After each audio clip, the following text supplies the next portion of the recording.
দুটো ইঞ্জিন আসলো, জল নেই, আবার গেল, আবার আসলো, ওটাও জল শেষ। এখন মোটামুটি 45 মিনিট পরে আবার একটা ইঞ্জিন আসছে, এখন আগুন নিভাচ্ছে। মোটামুটি 50টা দোকান পুরো ছাই হয়ে গেছে। তারপরে দোকানের মাল বাইরে রাখছি, ওগুলো চুরি হয়ে যাচ্ছে। শিলিগুড়ি মহকুমার নকশালবাড়ি বাজারে বিধ্বংসী অগ্নিকাণ্ডে ভস্মীভূত হয়ে গেল প্রায় 50টি দোকান। পুজোর মুখে দোকানে এভাবে আগুন লাগার ঘটনায় সর্বশান্ত হয়ে মাথায় হাত ব্যবসায়ীদের। জানা গিয়েছে, রবিবার গভীর রাতে আচমকাই একটি কাপড়ের দোকানে আগুন লাগে। সেই আগুন দ্রুত ছড়িয়ে পড়ে লাগোয়া দোকানগুলিতে। আগুন দেখতে পেয়ে সঙ্গে সঙ্গে দমকলে খবর দেওয়া হয়। পাশাপাশি ব্যবসায়ীরাও প্রাথমিকভাবে আগুন নেভানোর চেষ্টা চালায়, কিন্তু আগুন নিয়ন্ত্রণে আসার আগেই প্রায় 50টি দোকান পুড়ে ছাই হয়ে যায়। আরও একাধিক দোকান ক্ষতিগ্রস্ত হয়। খবর পেয়ে শিলিগুড়ি, মাটিগাড়া ও নকশালবাড়ি দমকল কেন্দ্র থেকে প্রায় 6টি ইঞ্জিন ঘটনাস্থলে পৌঁছে আগুন নিয়ন্ত্রণে আনে। খবর পেয়ে ঘটনাস্থলে ছুটে আসেন শিলিগুড়ি মহকুমা পরিষদের সভাধিপতি অরুণ ঘোষ। ঘটনায় দুঃখ প্রকাশ করে ব্যবসায়ীদের পাশে থাকার আশ্বাস দেন তিনি। এদিকে সামনেই পুজো, দোকানগুলিতে প্রচুর মালপত্র আনা হয়েছিল। পুজোয় মূলত বেশি বিক্রি হয়ে থাকে, সেই আশাতেই মালপত্রের ঠাসা ছিল প্রায় সমস্ত কাপড়ের দোকান, কসমেটিক্স সহ জুতো ও অন্যান্য দোকানগুলিতে। নকশালবাড়ি এলাকা মূলত চা বাগান অধ্যুষিত এলাকা। মাত্রই চা বাগানের শ্রমিকরা বোনাস পেয়ে কেনাকাটা শুরু করেছিলেন। তার মধ্যে এভাবে দোকানে আগুন লেগে সমস্ত সামগ্রী পুড়ে যাওয়ায় কার্যত চোখে জল ব্যবসায়ীদের। পুজোয় যে লাভের আশায় ব্যবসায়ীরা দিন গুনছিলেন, সেখানে এত বড় ক্ষতি হওয়ায় মাথায় হাত ব্যবসায়ীদের। এত বড় ক্ষতি কিভাবে পূরণ হবে তা ভেবে কুল পাচ্ছেন না ব্যবসায়ীরা। এদিকে দমকল ঠিকমতো কাজ করেনি বলে অভিযোগ, যার ফলে আগুন নেভাতে দেরি হয়েছে বলে দাবি ব্যবসায়ীদের। তবে শিলিগুড়ি মহকুমা পরিষদের সভাধিপতি অরুণ ঘোষ ব্যবসায়ীদের অভিযোগ নস্যাৎ করে দিয়ে বলেন, বাজারের ভেতরে দমকল প্রবেশ করার মতো যথেষ্ট জায়গা না থাকায় দমকলের ইঞ্জিন ভেতরে প্রবেশ করতে বেগ পায়, ফলে আগুন নেভাতে সময় লেগেছে। এতে দমকলের কোনো গাফিলতি নেই। অন্যদিকে ব্যবসায়ীদের আরও অভিযোগ, দোকানের মালপত্র বাঁচাতে বাইরে বের করে আনলেও এক শ্রেণীর মানুষ তা চুরি করে নিয়ে যায়। এদিকে এই অগ্নিকাণ্ডের ফলে কোনো হতাহতের খবর না থাকলেও সব মিলিয়ে কয়েক কোটি টাকার ক্ষতি হয়েছে বলে জানা গিয়েছে। প্রাথমিকভাবে আগুন লাগার কারণ হিসেবে শর্ট সার্কিট বলে মনে করা হলেও সঠিক কারণ জানতে তদন্ত শুরু করেছে সংশ্লিষ্ট দপ্তর। এখানে দমকলের প্রথমে দমকলের দুটো ইঞ্জিন আসলো, জল নেই, আবার গেল, আবার আসলো, ওটাও জল শেষ। এখন মোটামুটি 45 মিনিট পরে আবার একটা ইঞ্জিন আসছে, এখন আগুন নিভাচ্ছে। মোটামুটি 50টা দোকান পুরো ছাই হয়ে গেছে। আরও তো কিছু ভাঙচুর হয়েছে।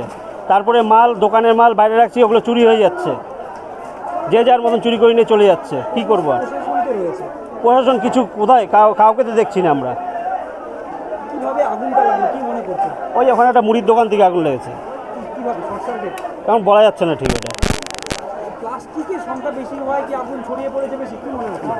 প্লাস্টিকের সংখ্যায় না, মানে সবার দোকান এখন পূজার টাইমে মাল ভর্তি গোডাউনে, ওই মালের থেকে আগুনটা বেশিরভাগ লেগে গেছে।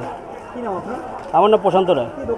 আমার এই যে ঘড়ির দোকান, এই কাপড়ের দোকান, অনেক টাকা। খুব শোচনীয় অবস্থা দাদা। নকশালবাড়ি শারদীয় দুর্গা উৎসবের মধ্যে এই প্রথম বাজার বোনাস হয়েছিল। নকশালবাড়ির মধ্যে যত বাগানের সিচুয়েশন যত ছিল, বাজার খুবই কম ছিল। এই দুটো দিন থেকে, এই শনিবারের থেকে জাস্ট বাজার শুরু হয়েছে। তার মধ্যে এই বীরবর্ষ আগুনের জন্য নকশালবাড়ি বাজার শেষ। আর কীভাবে লাগলো ওটা তো আমরা বলতে পারবো না। এখন কীভাবে ওটা এখন প্রশাসন তদন্ত করলে পরে ওটা প্রশাসনের। মোটামুটি 4-5টা দোকানের উপরে, পিছন দিকে কি হচ্ছে ওটা বলতে পারবো না। এদিকে কিন্তু 4-5টা দোকান একদম। কোন দোকান রয়েছে এখানে? কসমেটিক রয়েছে, আপনার জুতোর দোকান রয়েছে, তারপরে কাপ, আপনার খেলনা বাটি, সব যাবতীয় জিনিস এগুলো রয়েছে। খুব বেশি ছড়িয়ে পড়ছে। দুটো দমকল এখন আসছে আপাতত, আরও মোটামুটি 3-4টা আসছে। এখন ওটা তো আসতে টাইম লাগবে। মোটামুটি তাও আধা ঘন্টার, পৌনে 1 ঘন্টার এরকম কাছাকাছি। আমার নাম বুদ্ধ ঘোষ। শুরু থেকে আছি। খুবই দুঃখজনক ঘটনা। এখানে অনেক দোকান ঠিক পুজোর প্রাককালে, মানে এটা সত্যি অস্বাভাবিক ঘটনা ঘটেছে। প্রচুর দোকান ক্ষয়ক্ষতি হয়েছে। এখনও মানুষ ভীতে আছে, পুরোপুরি এখনও কন্ট্রোল হয়নি। তবে দমকলের অনেক কটি ইঞ্জিন এখানে আছে, কাজ করছে। খুব তাড়াতাড়ি এটা কন্ট্রোল হবে, কিন্তু অনেকের অনেক ক্ষতি হয়েছে ঠিক পুজোর প্রাককাল। আমরা চেষ্টা করছি, আমরা দেখি। আমি আমাদের সভানেত্রী এখানে এসেছে, গৌতম দাকে আমি জানিয়েছি, কালকে ডিএমের সাথে কথা বলে কতটা কী ওনাদের দেখে আমরা চেষ্টা করছি। আমরা জানি ঠিক পুজোর এই সময়টা যখন ব্যবসায়ীদের মেন সময় করা বিজনেস করা, সেই সময় ঘটনাটা ঘটলো। আমরা যতটা পারবো শিলিগুড়ি মহকুমা পরিষদ, গ্রাম পঞ্চায়েত, পঞ্চায়েত সমিতি, আপনার তিনটা স্তরেই মানুষকে যতটা হেল্প করা যায় আমরা কালকে থেকে চেষ্টা করছি। এখন আমরা সবাই আছি এখানে, আমাদের সমস্ত জনপ্রতিনিধিরা এখানে আছে, প্রধান উপপ্রধান থেকে শুরু করে পঞ্চায়েত সমিতির সভাপতি আছে, আর আমাদের ডিস্ট্রিক্ট প্রেসিডেন্ট অনেকক্ষণ আগে এখানে এসছে। আমরা কালকে দেখি সবাই বসে আলোচনা করে কীভাবে ব্যবস্থা করবো আমরা চেষ্টা করছি। কিন্তু দমকল আমরা ঠিক সময় মতোই দমকলটা এখানে এসছে। এটা ভাগ্যের বিষয় যে দমকল কেন্দ্রটা এখানে আছে, এটার জন্য সত্যিই আমরা থ্যাঙ্কফুল যে অত দুটো ইঞ্জিন সঙ্গে সঙ্গে এখানে পৌঁছেছে। নাহলে যে অবস্থা ছিল আপনারা হয়তো প্রথমে আসলে দেখতে পেতেন যে যেরকম ভয়ঙ্কর আগুন লেগেছিল, মানে খুব অস্বাভাবিকভাবে আগুনটা লেগেছে। এখন কী করে লেগেছে কালকে হয়তো ওটা বিস্তারিত জানা যাবে যে কী কারণে লাগলো। পুলিশ প্রশাসনের সঙ্গে সঙ্গে এখানে চলে এসছে।